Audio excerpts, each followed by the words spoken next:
War situation, വാർ front എന്നൊക്കെയുള്ള terms കേൾക്കാൻ തുടങ്ങിയിട്ട് കുറച്ച് ദിവസങ്ങളായി. അതായത് ഒരു 1 വീക്ക് പ്ലസ് ആയിട്ടുണ്ട്. മാർക്കറ്റിലും അത് എന്ത് ഇമ്പാക്റ്റ് ഉണ്ടാക്കും എന്നുള്ളതിനെക്കുറിച്ച് എല്ലാ ദിവസവും സംസാരമധ്യേ ആൾക്കാർ ചോദിക്കാറുണ്ട്, ക്ലയൻസ് ചോദിക്കാറുണ്ട്. നമ്മുടെ സ്വന്തം ഇൻവെസ്റ്റ്മെൻറ്റിലും അത് ഇൻഫ്ലുവൻസ് ചെയ്യാറുണ്ട്.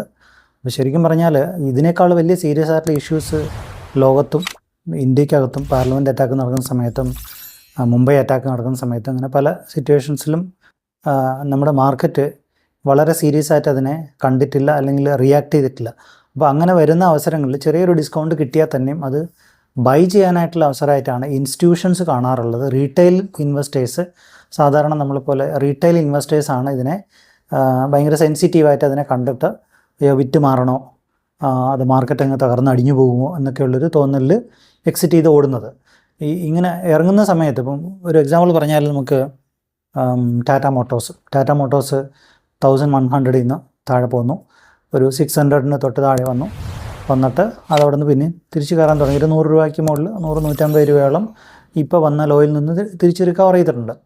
ഈ റിക്കവറി ഗെയിൻ ഉണ്ടാക്കിയിരിക്കുന്നത് ഇൻസ്റ്റിറ്റ്യൂഷൻസാണ്. റീറ്റെയിലേഴ്സ് ആ ഗെയിൻ ഉണ്ടാക്കാനായിട്ട് ശ്രമിച്ചിട്ടില്ല. കാര്യം അവർ പിന്നെയും താഴെ വരുമ്പം 100 രൂപയ്ക്ക് കാണുന്ന സ്റ്റോക്ക് അത് 10 രൂപയിലെത്തുമ്പോഴത്തേക്ക് അതിന് 1 രൂപ ഒന്ന് നോക്കിയിരിക്കും. 1 രൂപ എത്തുമ്പോഴത്തേനും അത് 0-ലെത്തുമ്പോൾ വാങ്ങാൻ തരും. അപ്പോൾ ഇങ്ങനെ ഓവറായിട്ട് പാനിക്കാവുകയാണ് റീറ്റെയിലേഴ്സിൻ്റെ ഒരു രീതി എന്ന് പറയുന്നത്.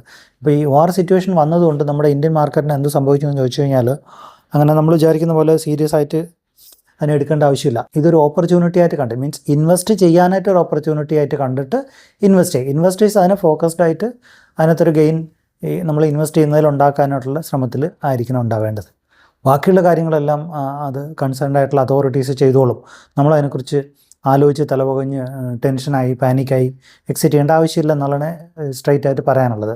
അപ്പം ഇന്ത്യൻ മാർക്കറ്റ് ഇതിന് മുന്നേ ഇതിനേക്കാളും സീരിയസ് ആയിട്ടുള്ള പല ഇഷ്യൂസിനെ ഫേസ് ചെയ്തിട്ട് അത് റിക്കവറിയല്ല മാർക്കറ്റിൽ ഒരു റിയാക്ട് ചെയ്യുന്നത് വളരെ സീരിയസ് ആയിട്ട് നെഗറ്റീവായിട്ട് എടുത്തിട്ടില്ല.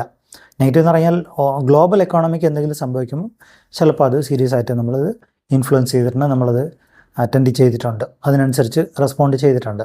ഇപ്പോൾ US ഏതെങ്കിലും ഒരു കൺട്രി ആയിട്ടൊരു വാർ പ്രഖ്യാപിച്ചു അല്ലെങ്കിൽ സ്റ്റാർട്ട് ചെയ്തു, ഭയങ്കര സീരിയസ് ആയിരിക്കും, ലോകം മുഴുവനുള്ള മാർക്കറ്റിനെ അത് ഇൻഫ്ലുവൻസ് ചെയ്യും.